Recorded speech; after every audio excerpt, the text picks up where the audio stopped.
안녕하세요, 이슈스테이션입니다. 오늘은 화성 연쇄 살인범에 대해 이야기해 보겠습니다.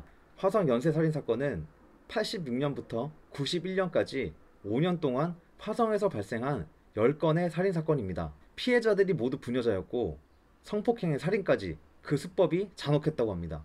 2003년 살인의 추억으로 영화화될 만큼 당시 엄청난 충격을 던진 사건이고 범죄자를 검거하지 못한 대표적인 미제 사건이기도 했습니다. 그렇게 잊혀지는 듯 했으나 9월 18일 용의자가 특정되었습니다. 교도소에 복역 중인 이춘재라는 인물인데요. 새로 개발된 DNA 복원 기술로 증거품에서 DNA를 추출했고 그걸 토대로 교도소 수감자들의 DNA와 대조하던 중 일치 판정이 뜬 것입니다. 하지만 혈액형 논란이 있기도 했습니다.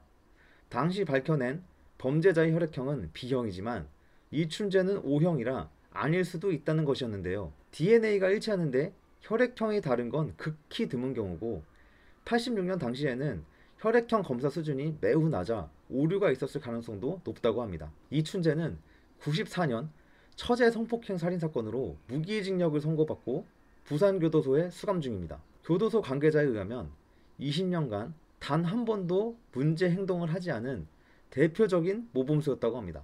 하지만 상습적인 아내에 대한 폭행도 모자라 아이를 구타하는 등 한 번 폭력성을 표출하면 말릴 수 없을 정도로 과격했다고 합니다. 프로파일러들은 이를 두고 그의 자극은 10대 또는 나이 많은 저항 능력이 없는 여성들에게만 나타나며 여성에게만 포악한 습성을 드러내는 욕구를 가지고 있는 것 같다. 하지만 교도소 안에서는 자기보다 큰 체격의 남자 수용자들밖에 없기 때문에 그 폭력성을 드러낼 수 없는 기회 자체가 없었던 것이라고 설명했습니다.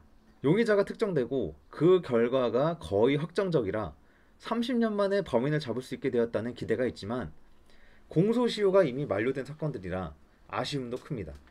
살인죄는 공소시효가 폐지되었지만 2000년 8월 이후 사건들에 한정된 것이고 그 이전 사건들에 대해서는 소급 적용이 불가하다고 합니다. 법적인 한계가 있는 것은 아쉽지만 범죄자를 꼭 밝혀내 피해자의 영혼을 달래고 유족들의 답답함도 풀 수 있었으면 합니다. 또한 미래에는 그 어떠한 범죄도 완전 범죄가 될 수 없다는 사실을 알리는 계기가 되었으면 합니다.